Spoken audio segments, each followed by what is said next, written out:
السلام علیکم ورحمۃ اللہ وبرکاتہ۔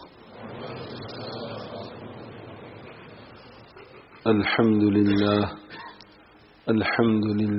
نحمده ونستعینه ونستغفره ونؤمن به ونتوکل علیہ ونعوذ باللہ من شرور انفسنا ومن سیئات اعمالنا، من يهده الله فلا مضل له ومن يضلله فلا هادي له، ونشهد أن لا إله إلا الله وحده لا شريك له، ونشهد أن سيدنا ونبينا ومولانا محمدا عبده ورسوله صلى الله تعالى عليه وعلى آله وأصحابه وبارك وسلم تسليما كثيرا كثيرا، أما بعد، فقال رسول الله صلى الله عليه وآله وسلم: أكثروا ذكر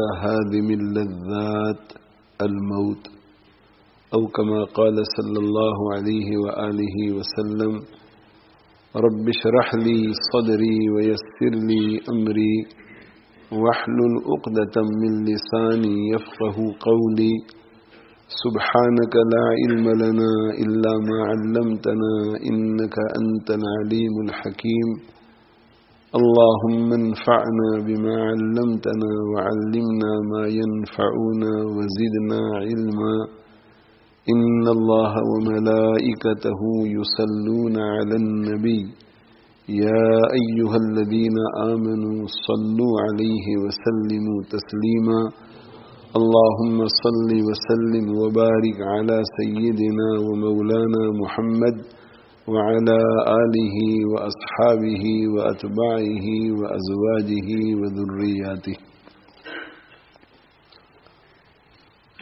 رسول اللہ صلی اللہ علیہ وآلہ وسلم ارشاد فرماتے ہیں: اکثروا ذکر ہادم اللذات،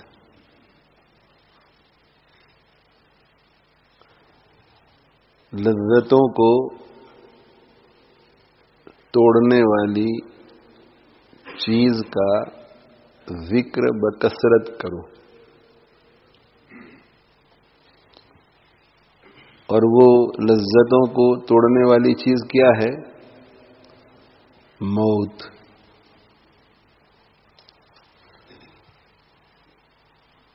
تو موت کا ذکر بکثرت کرو، موت کا تذکرہ خوب کرو۔ ایک دن مرنا ہے، قبر میں جانا ہے، سوال ہوں گے، پتہ نہیں کب تک پڑے رہیں گے قبر میں۔ حالت اگر بری ہوئی تو دسیوں سال تک، کئی سو سال تک، ہزاروں سال تک پڑے رہیں گے۔ حشر ہوگا بڑی ہولناکیوں کے ساتھ، اعمال برے ہوں گے، اللہ کا عرش کا سایہ بھی نہیں ملے گا، ہزاروں سال تک ایسے ہی کھڑے رہیں گے میدان محشر میں، نہ کھانا نہ پینا، نہ آرام، نہ اٹھنا نہ بیٹھنا۔ اللہ کے سامنے کھڑا کیا جائے گا، سوالات ہوں گے، عمر کہاں خرچ کی، جوانی کہاں خرچ کی، مال کہاں سے کمایا، کہاں خرچ کیا، جو علم حاصل ہوا تھا اس پر کتنا عمل کیا۔ پھر نامہ اعمال دائیں ہاتھ میں یا بائیں ہاتھ میں، پھر پل صراط کا معاملہ۔ گزر گئے تو بہت اچھا، ہو سکتا ہے جہنم میں گر جائیں، اعاذنا اللہ من ذلک۔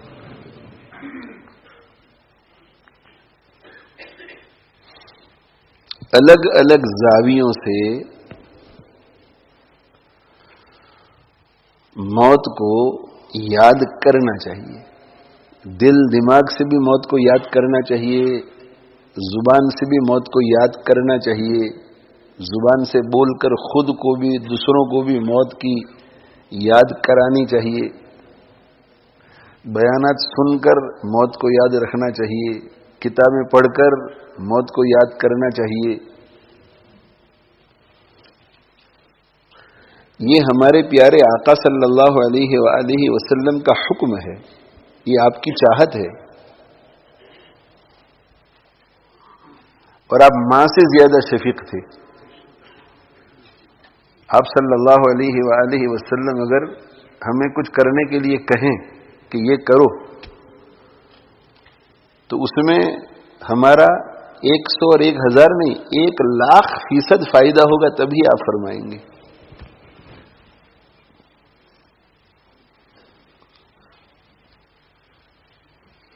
ایسا نہیں فرمایا کہ موت کو یاد کرو، نہیں، موت کے ذکر کو بکثرت کرو، خوب یاد کرو موت کو، بار بار یاد کرو موت کو۔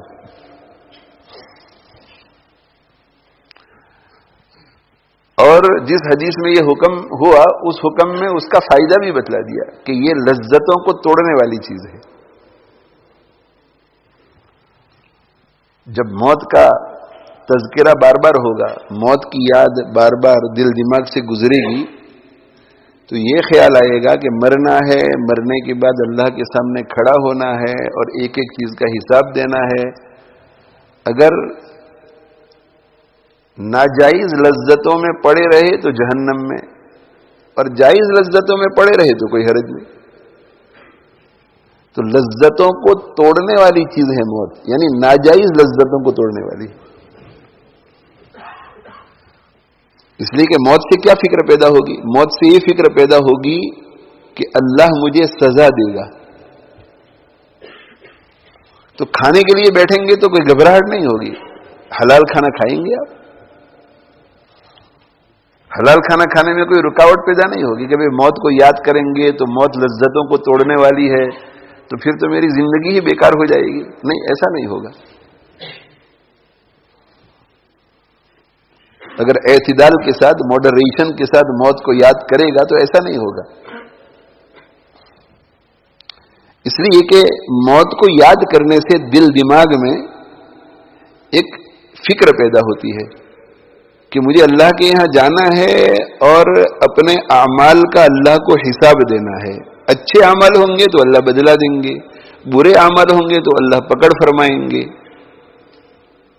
تو یہ جو برے اعمال والی لذت ہے، اس کے بارے میں فکر میں پڑ جائے گا بندہ کہ اگر میں ان کاموں کو کرتا رہا تو مرنے کے بعد اللہ مجھے سزا دے گا، اس لیے ان کو چھوڑ دینا ہے۔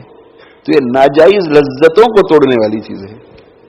جہاں تک جائز لذتیں ہیں اس کے بارے میں ڈر پیدا نہیں ہوگا، یہ تو حلال ہے، اس کی تو اللہ نے اجازت دی ہے، اس کے بارے میں اللہ پوچھیں گے نہیں، اس پر اللہ میری پکڑ نہیں فرمائیں گے کہ یہ چیز کیوں کھائی تھی، یہ چیز کیوں پی تھی، رات کو روزانہ 6 گھنٹے کیوں سوتا تھا، 7 گھنٹے کیوں سوتا تھا، 8 گھنٹے کیوں سوتا تھا، دوپہر کو قیلولہ کیوں کرتا تھا، اللہ مجھے اس پر نہیں پوچھیں گے۔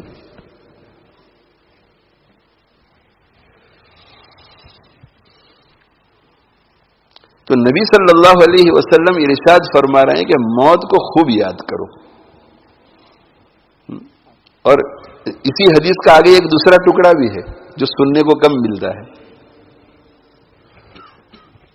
انسان کی دنیا میں 2 حالتیں ہوتی ہیں، ایک حالت یہ کہ وسعت میں ہے، راحت میں ہے، فراوانی میں ہے، گھر بھی اچھا ہے، چاہے اپنا ہو چاہے کرائے کا، گاڑی بھی اچھی ہے، نوکری بھی اچھی ہے، رزق بھی الحمدللہ قدر کفاف یا فراوانی کے ساتھ مل رہی ہے، بڑی اچھی زندگی گزر رہی ہے۔ ایک حالت یہ ہے، اور دوسری حالت یہ ہے کہ تنگی ہے، پریشانی ہے، ایک بیڈ روم کا مکان ہے اور 5 بچوں کی فیملی ہے، بڑی تنگی سے گزر بسر ہو رہا ہے۔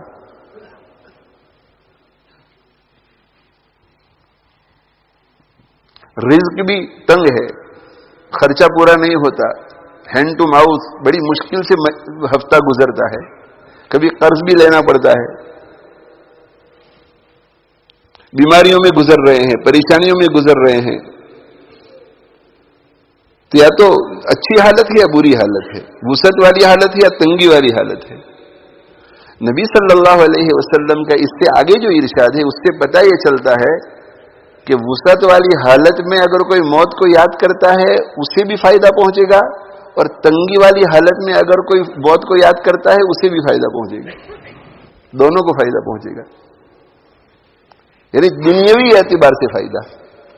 شروع میں تو میں نے یہ کہا کہ موت کو جو یاد کرتا ہے تو موت کو یاد کرنے سے مرنے کے بعد کی زندگی میں اللہ کی پکڑ ہوگی، قبر میں پکڑ ہوگی، حشر میں پکڑ ہوگی، جہنم میں پھینکا جاؤں گا تو ناجائز لذتیں ٹوٹے گی، تو گناہوں سے بچے گا۔ یہ تو آخرت کے اعتبار سے ظاہر ہے، اس کا پھر دنیا میں بھی فائدہ ہوگا، دنیا میں بھی نقصان سے بچے گا، مگر پیورلی دنیا کے نقصان کے اعتبار سے وہ کیسے؟ اللہ کے نبی صلی اللہ علیہ وآلہ وسلم نے آگے ارشاد فرمایا کہ پہلے تو فرمایا کہ بکثرت لذتوں کو توڑنے والی چیز کا ذکر بکثرت کرو، یعنی موت۔ اور آگے پھر فرمایا آپ صلی اللہ علیہ وسلم نے کہ جو شخص بھی وسعت میں ہوگا، جو شخص بھی وسعت میں ہوگا تو موت کی یاد اس کے لیے تنگی پیدا کرے گا، تنگی پیدا کرے گی، اور جو تنگی میں ہوگا موت کی یاد اس کے لیے وسعت پیدا کرے گی۔ کیا معنی اس کا؟ اگر وسعت میں ہوگا تو موت کی یاد تنگی پیدا کرے گی، اور تنگی میں ہوگا تو موت کی یاد وسعت پیدا کرے گی۔ کیسے؟ اگر وسعت میں ہے تو جب کوئی وسعت میں ہوتا ہے تو اس کے دل دماغ میں 50 الٹے سیدھے خیالات آتے ہیں کہ یہ بھی کرنا چاہیے اور یہ بھی کرنا چاہیے اور یہ بھی کرنا چاہیے اور یہ بھی کرنا چاہیے اور یہ بھی کرنا چاہیے، سارے ناجائز کام۔ جن لوگوں کے بس بہت پیسے نہیں ہوتے نا، ان کے دل دماغ میں اتنے برے برے خیالات نہیں آتے کہ یہ بھی کروں، یہ بھی کروں، یہ بھی کروں، یہ بھی کروں، یہ بھی کروں۔ گھر میں ٹیلی ویژن لے آؤں، بھئی کیسے خیال آئے گا؟ مسائل روٹی کے ہیں اور وہ ٹیلی ویژن کا سوچے گا، 700 800 900 پاؤنڈ کا 1000 پاؤنڈ کا ٹیلی ویژن سوچے گا ہی کیسے؟ وہ میں سینما میں فلم دیکھنے کے لیے جاؤں، کیسے سوچے گا؟ سینما کی ٹکٹ خریدنے کے پیسے نہیں ہے۔ میں دبئی جاؤں ذرا عیاشی کرنے کے لیے 1 ہفتے 2 ہفتے کے لیے، وہ تو یہاں سے لندن تک جانے کی ٹکٹ کے پیسے اس کے پاس نہیں ہے، کیسے سوچے گا؟ تو پیسے آتے ہیں، پیسے جب ہاتھ میں پیسے آتے ہیں تو 50 چیزیں سوچتا ہے وہ، یہ بھی کر سکتا ہوں، یہ بھی کر سکتا ہوں، یہ بھی کر سکتا ہوں، یہ بھی کر سکتا ہوں۔ مال ایک بڑا امتحان ہوتا ہے، مال نعمت بھی بہت بڑی ہے، دولت بھی بہت بڑی ہے۔ اگر مال کے استعمال کا طریقہ کوئی سیکھ جاوے، علماء کرام کے پاس بیٹھ کر، اہل اللہ کے پاس بیٹھ کر، دین کی فکر کر کے، اپنا تزکیہ کرا کر اگر مال کماتا ہے یا مال پہلے سے ہے تو اس مال کے ذریعے وہ بہت اونچے اونچے مرتبے حاصل کر لیتا ہے آخرت میں، تو نعمت بھی بہت بڑی۔ لیکن اگر دینی ذہن نہیں ہے، سوچ صحیح نہیں ہے، صرف بظاہر دیندار ہے، تو اسے پتہ بھی نہیں چلے گا کہ یہ مال مجھے جہنم کی طرف کیسے لے جا رہا ہے۔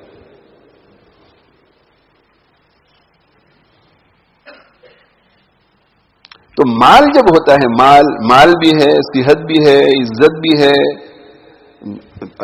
اثر، وجاہت، انفلوئنس بھی ہے، یہ ساری وسعتیں ہیں، ہر قسم کی وسعتیں ہیں۔ تو موت کو یاد کرنا یہ تنگی پیدا کرے گا، موت کی یاد تنگی پیدا کرے گی وسعت والے پر۔ کیوں؟ کیا مطلب اس کا؟ اس کا مطلب کیا ہے کہ فقیر ہو جائے گا، وہ بیمار پڑ جائے گا، وہ عزت کا نیلام ہو جائے گا؟ نہیں، یہ مراد نہیں ہے۔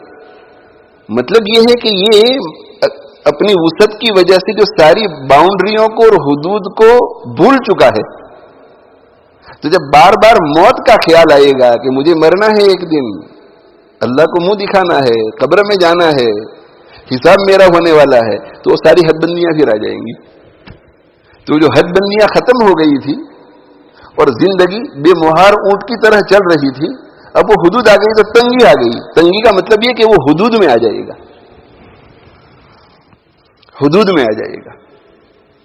مال والا آدمی، انفلوئنس والا آدمی حدود میں آ جائے گا، کسی پر ہاتھ اٹھانے